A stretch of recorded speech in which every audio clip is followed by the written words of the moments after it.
Um, all right, so guys, welcome to the sixth edition of Global Talent Visa conversations. I've had to host, and as I said, the sixth edition, so it's the sixth time having to host in the past couple of months.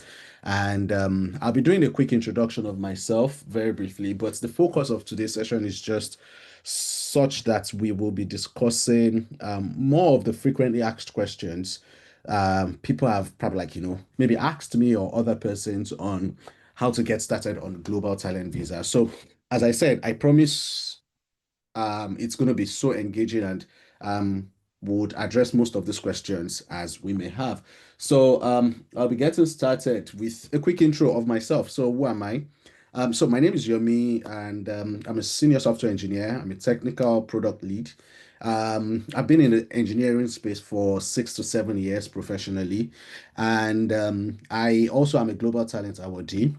I got endorsed after 3 attempts, and which is amazing because the first 2 attempts, I would say the very first attempt was more like, okay, let me just give this a shot and see how it works.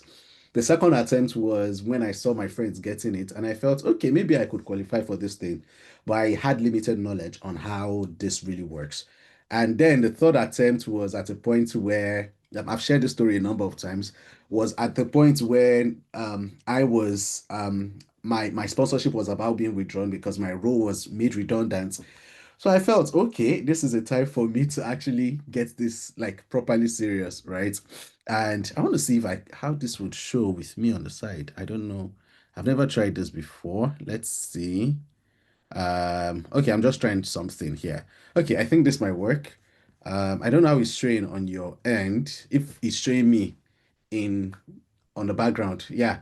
Okay, perfect. I think I like this. So, as I said, my name is Yomi, and as I was sharing my story, I applied the third time when my sponsorship was about being withdrawn because my role in the UK was made redundant. I was on skilled worker visa, and my role got redundant, and there was a question of, okay, where do I carry my family and myself to now that it's a thing of no more sponsorship. And I knew I had been slowly getting prepared for global talent visa. So I just like, okay, you know what? With the evidences I've had before now, let me give this a shot this time. And I'm trusting God that it will work. So I had a number of persons review my application. I did everything I could do as much as possible. My wife as well it was a family thing. So we had to sit down together and see how we can ensure that we met every single criteria. So there was a lot of reading, a lot of preparation, a lot of going back into the archives, speaking with people who have been in the journey with me career wise, and I'm proud to say that it wasn't a me got, it was we got a global talent visa eventually. And I can remember, like, I told someone earlier today, like, immediately I saw the mail, I went to a corner, I was carrying my kid, and I was crying, like a big man like me. I was crying. I was like, God, you love me this much. And, I know that experience for every single person that probably might be listening to this at this particular time, the challenge of you getting to the UK and it's so difficult you navigating, and there's sponsorship this here, there's CS Wahala here and there. And even for persons who are probably like back at home, and they are also looking at how they can move to the UK without getting under the pressure of sponsorship. So I know that experience. I know that experience. And to the glory of God, I've been able to help a number of persons actually as well get endorsed, right? And that's why I said, you know what, I really want to help more persons, especially in 2026, to be able to do this, right? Such that even as you as an individual, me being able to guide you so much that you have sufficient knowledge that you can guide others without me being there. That is my desire in itself. So enough about me. Let's go into like the core thing or the core reason we're here. So what is the Global Talent Visa and who qualifies? Some of you already knows this. Now, here, I hope you can see this though. So the UK Global Talent Visa is basically like is for leaders and potential leaders in the fields of science, arts, research, or digital tech. And you need endorsements unless you need endorsements unless you've won probably like a qualifying prize. So probably like you have the Nobel Prize, for example, or any other major award, then maybe you can leverage that. But mostly um, you would need to be endorsed. So there are different endorsing bodies, which I will talk about, but mostly the very popular one is the Tech Nation endorsing body. But and Tech Nation is focused on tech person. So whether you're a software engineer, product designer, or you're a business person in a product-led company. So maybe like you're a business analyst, you're maybe like a digital marketer, or if probably like you're a CFO or an but basically if you've been in like in a product-led organization, you understand. And another thing I need to answer in this question itself is the fact that anyone who is applying, they don't look at people, they often don't consider people who work in consultants if you're in tech, right? If you're applying for Tech Nation, they wouldn't consider if you are probably like working in a consultancy, maybe like you're working in a web development agency, or maybe like you provide services to organizations. But if your company has a product, right? Then you can basically apply for global talent visa. So it's basically for people who are either leaders, and by leaders, it means like you've spent over 5 years in the tech digital space. I'll still go to other career. And also, if probably like you are under five, but you are a potential leader, right? You can apply. Now, for those who are probably like in arts, research, or probably like sciences, is more of probably like for those in research. I would explain this also ahead I'm sorry, over time, I would also talk about this. If you're in research, you probably like need a PhD or probably like 3 years worth of research, or 3 years of you being in research, active research, right? If you're in sciences, similar, and then if you're in arts, there are also some criteria which I will still talk about. So one major thing that is important is the fact that anyone who is looking to apply must see themselves as a leader. Now, if you don't see yourself as a leader, you see yourself as a potential leader. So, one of the things that this actually talks about is the fact that how you see yourself matters a lot in the process of application, right? If you do not see yourself as actually meeting the base requirements, and the truth is, if you go through the guideline for, I think Tech Nation is the one that still details most of their requirements properly. For research, okay, arts to try, but for research in itself, or probably like if you're in sciences, there's so little information that is out there. So most people usually assume that it is only for those in tech, right? I have done research work and I've as well helped people in research to as well be able to apply and they've gotten endorsed, right? So I understand the requirements and I understand the fact that there's so little information out there, right? However, we'll talk about most of these things. But the first thing that is important is if you do not see yourself as a leader, or you do not see yourself as a potential leader, or you've not done the work required. Now, the truth is, the work required is simple, but still, it has a lot of like technicalities, which I would explain. So, you must see yourself as a leader or a potential leader, within any of these fields that I talked about. So let's move on to the next question, which is what is the endorsement and why is it needed? Well, the endorsement itself is what you need before you get to be able to apply for visa. Now, based on the research, I think I found usually for you to qualify for UK visa, you need at least 70 points, right? And this endorsement already gives you 70 points. So basically, what that means is once you get endorsed on any of these routes, technician, research, arts, or any other bit, right? Once you get endorsed, you basically have almost gotten the visa, except there's something wrong in your probably like your history or some other things like that. So, without the endorsements, right, you cannot apply for visa. So I wouldn't want to talk much on this. The next question is what are the routes or categories? And basically, there are two. We have the exceptional talent, we have the exceptional promise. So, the exceptional talent is for people or individuals who have strong track records. Now, there are certain things I would want us to pay attention to as I'm talking about these things.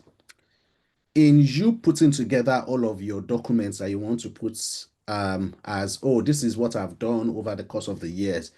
If they are not strong to you, if they are not convincing to you, it can't be convincing to them, right? It's a marketing game. It's a marketing strategy. So how you present yourself matters, right? If I'm saying I've worked in fintech, or because I've actually had worked in fintech, or if I had worked in any other industry, and basically all of the things I'm structuring, and I'll give you guys one simple tip on application today. I'll give you one simple tip, but just hold on for it. If I'm putting all of my evidences together and they are not convincing to another person that reads it, and when they look at it, they say, "Gang, this guy has really done stuff."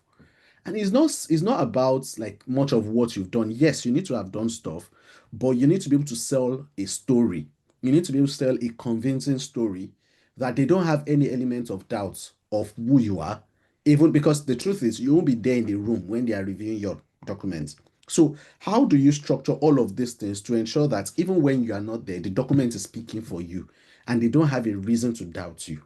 You understand? So those that are applying under exceptional talent are people with strong track records. So over the past 5 years set of evidences, because they don't require any evidence that's more than 5 years. So the past 5 years, all of the work that you've done in the past 5 years, does it position you as someone with strong track record?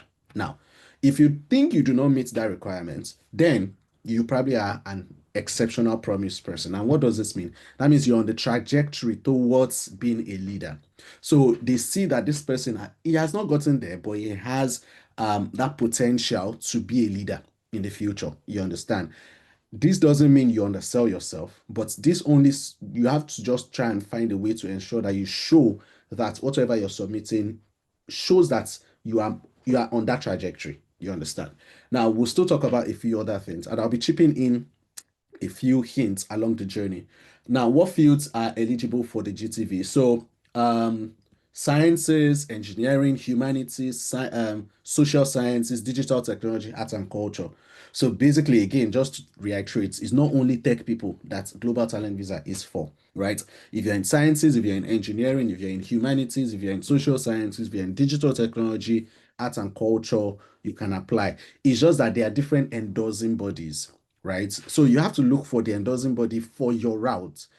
I'm sure some of us will know that even those that are in fashion and fashion design gets global talent visa, right? Those that are in architecture, they get global talent visa. It's just knowing the requirements for the routes and then you can apply. It's that simple, right? The next question is, do I need a job offer to apply? No, you do not need a job offer to apply. It depends again on the endorsement route, but mostly for tech, you do not necessarily need a job offer. If you're probably like in research and you're applying now under research, there are about, I think, about four different routes. And one of the routes actually requires that you are employed under maybe like a UKRI funded company, funded research company. I think it's only that route that particularly requires much of active employment. The other ones are not necessarily mandating active employment. But again, you have to look into the requirements of the the pathway or the route that you're applying for. But if you're looking at digital technology, not necessarily. But the past experiences you've had would really factor in your application. So the beautiful thing is that it allows you. Okay, so one other thing I think I was trying to chip in here. Now, the beautiful thing about the Global Talent Visa is that it allows you to be able to work for any employer without the need for sponsorship. So you're free from the shackles of sponsorship, right? Now, what evidences do I need to show in my application? Now, usually you would need to show maybe like publications, awards, citations, recognitions in the field, reference letters, and one major thing itself is you just need to be able to link your evidence directly to the criteria and ensure you're telling a very good story. Now, at this point, I would mention one bit which is very important. If you are looking to alter, quote and unquote, or work out an evidence, the truth of the matter is these guys will know. So I really usually recommend against trying to work out evidences. I wouldn't want to say so much about this because it's currently recorded, right? But I'm sure a number of persons understand what I mean. So if you've probably like not been featured in a newspaper before, right? And you try and work it out, they will know. And that undermines your application because if they see one thing or the other that makes them have a critical look and say, hmm, this guy is not genuine about this particular bit or that particular bit, the chances of them canceling or rejecting you is high. I've had someone I intentionally did not take up as a client. Why? Because when I looked at most of the evidences he's bringing forward, they seemed altered. And that already undermines number one, you're staying in the UK if you're already in the UK, and number two, your application, right? So you need to ensure that anything that you're providing, right, is legit, is something that is trackable, right? And yeah, that's basically it. So you'll be needing reference letters, you'll be needing recognition in the field if possible. And again, you don't necessarily need to have all of this. That's the beautiful thing. The ones that you have and you can find what to tie it to, right, is good enough. That's basically it. We'll talk about most of this when we get to ask questions where possible. So I have just a few seconds. So yeah. What evidence do I need to show in my application? Under tech, evidence of tech or business contributions, community engagement, speaking engagement, research, etc. Especially in products-led company. Um, then the next itself is just a few seconds. Yeah, the next itself is research, which basically requires PhD or 3 years research experience, letter of recommendations by an eminent person in the UK, and a personal statement. Or you probably like work with a UKRI funded company. I think at this moment, I might just show just the slide.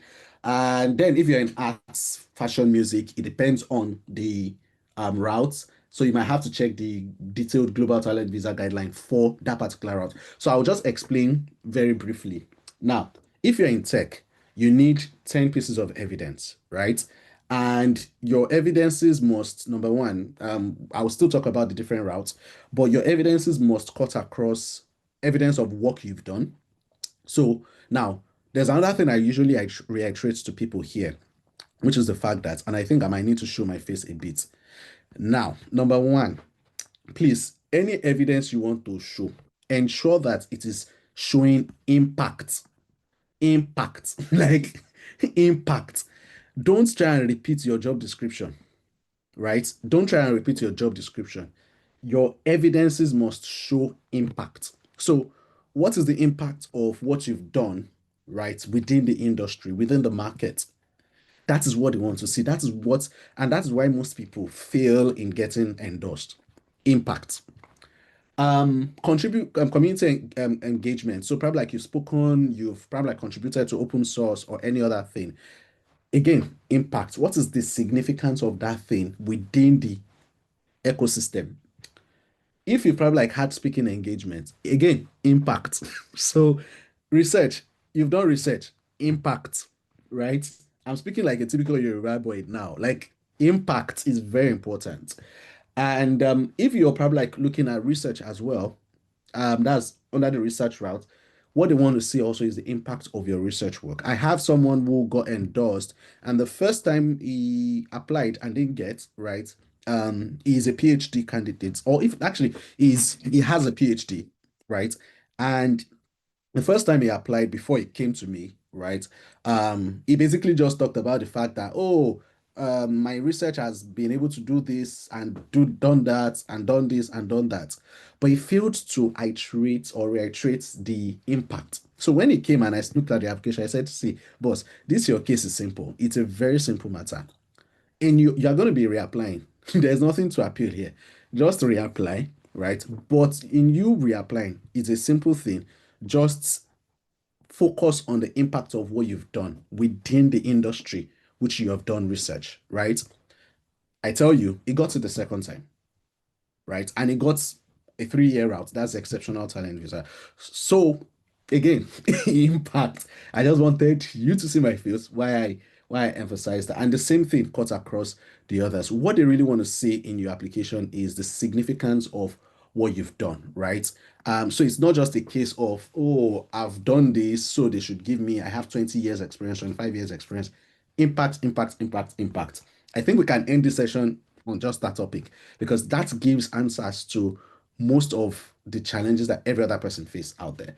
So how long does this endorsement take? So endorsement varies. And as I said, I will attend to questions after the session, right? I want to be able to have us have a proper conversation. So now, how long does the endorsement or visa process take? It varies. I think you might need to see this. It varies. Fast track, if you probably like have maybe like a funding or anything, can make it fast tracked, but usually it's just 8 weeks. I got my endorsement in 3 days, right? Glory to God. But it all depends. And again, the factor around you getting it fast is also a matter of how you present your matter, your story, and every other thing. If it's well detailed and they don't have any reasons to probably like escalate or have another person review, you can get it almost immediately. But if they're having reasons to doubt or anything like that, it can be longer. But if it takes longer, don't be scared, right? It might be God working on your case on the background. So, second bit itself is the visa. So, once you get endorsed, the visa itself, and if you're abroad 3 weeks, if you're here in the UK 8 weeks, the same thing actually for the endorsement. If you're outside of Nigeria, it takes 3 weeks for them to respond. But if you're in the UK, it takes 8 weeks. So how much does it cost? Total itself is at the moment we are making this video, it's 766. Um, but and basically what you get to pay itself is 561 for the endorsement application. You don't have to pay for the visa yet until you get endorsed, then you can now pay for the visa. So the price has actually sort of increased now. I think I paid 100 and something for the visa when I was doing mine. I can't remember, but it wasn't this much. So well, that's that bit anyway. And then you get to pay immigration health surcharge. So if you're coming with maybe like a dependent, which is the beautiful thing about global talent visa, you can come with an a dependent. Every single dependent would have to pay the full visa fee, which is 766, and as well the IHS, right? But if it is just you, just the endorsement itself, it's just the 561. So you can, if you fail the first time, you can still apply again. It's only 561 you'll be paying until you get endorsed and you can move on from there. So my face is coming back. What if my visa or endorsements application get refused? You can request a review and appeal. Or if you feel you don't have sufficient evidence, you can just reapply. That's basically it there. So can I switch to GTV if I'm already in the UK on another visa? Yes, you can switch in most cases. Yes, you can switch unless your visa is a visitor visa or so. But basically, if you're on global talent visa, I'm sorry, if you're on probably like skilled worker visa, you can switch. And the beautiful thing is the number of years you've already spent on the visa, right? On like your previous visa, let's say maybe like skilled worker visa, it already counts in your global talent visa. So if you probably like spend 2 years on skilled worker visa and you probably like get endorsed, right? You only need to probably like spend 1 extra year, right, on global talent visa and you can apply for ILR. It depends on the route you get endorsed on. So the next itself is I keep hearing evidences. What do they mean? So you will need to prove that you have all it takes to qualify. So evidences include proofs of like your past contributions, whether career focused contribution or outside of work contribution, and you need at most 10 of this if you're in tech. If you're in research, all you need for research itself is depending on the route you're applying for anyway, but mostly it's like a letter of recommendation, a personal statement. If you're applying under Route 4 for research, you need to show, you need to present a paper that you want a peer review on, right? If you're applying under maybe like UKRI funded company, maybe like you have a company that is UKRI funded. I think that one is even straightforward. Um, then for arts, I wouldn't want to take much time on those ones anyway, but arts, there are different options also on those ones. But usually, what you need itself is mostly, if especially in tech, 10 pieces of evidence. So that's that. So 10, wow, that seems much. Can you explain details? Yes, I'm happy to. So, if you're in tech, you need to meet the following, right? And I'm explaining tech this moment because I am like a tech person. I think so. So, I'll show this so that you can see this in detail. If you're in tech, you need to meet all of these criteria. First, mandatory criteria, you have to demonstrate how you've been recognized or you have potentials as a leader. So what does this mean? So it's just more of like screenshots. Let me use this opportunity to just explain something here. And I want to show my face properly on this. So now, if you're this one is a quick hint for anyone that wants to apply for global talent visa. Simple. Number one, every piece of evidence that you be submitting must have three things, or should. I would recommend I have three things.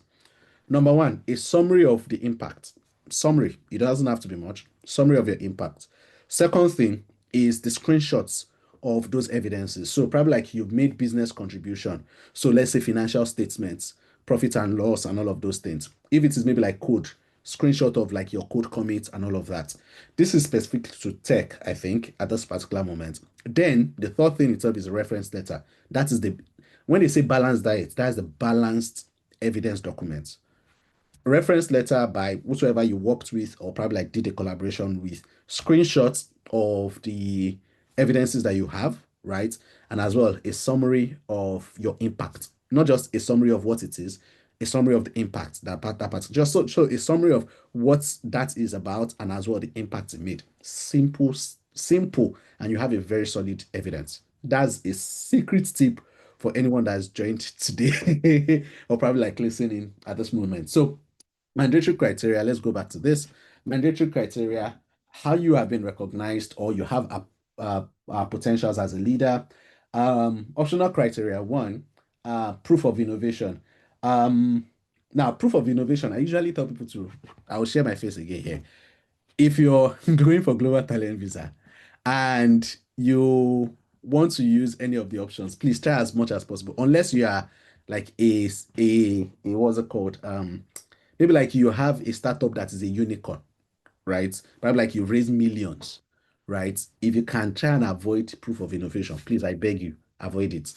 And the reason itself is for most applications I've had to see, people get rejected on the basis of innovation. Because innovation itself, number one, is relative. Number two is the fact that the tech world itself is moving so fast. So if you're saying you probably like worked on an innovative blockchain product, it's no longer particularly relevant. Even if you're talking about AI, oh, innovative AI, blah blah blah. You're not Sama, right? Neither are you probably like was any of these top guys, right? So please, if you can try and avoid innovation, please avoid. I'm giving like very, very, very good tips this evening. I usually would not do this, but I thought I should be nice to people here. So please, if you can avoid it, avoid it. And another thing itself is they talk about innovation as requiring probably like a patent. So unless you have a patent, right, then probably like go for innovation. But please, I beg you, if you don't have any of these things, run away from innovation. What do I usually recommend? You can optionally go for optional criteria two, which is contributions outside of work. So probably like speaking engagements, probably like open source contributions. Those are quite easier to do than you think, right? Probably like you've probably like volunteered in a tech community engagement or anything like that. And you don't necessarily have to go and speak at an event. You can be a part of those that organize an event.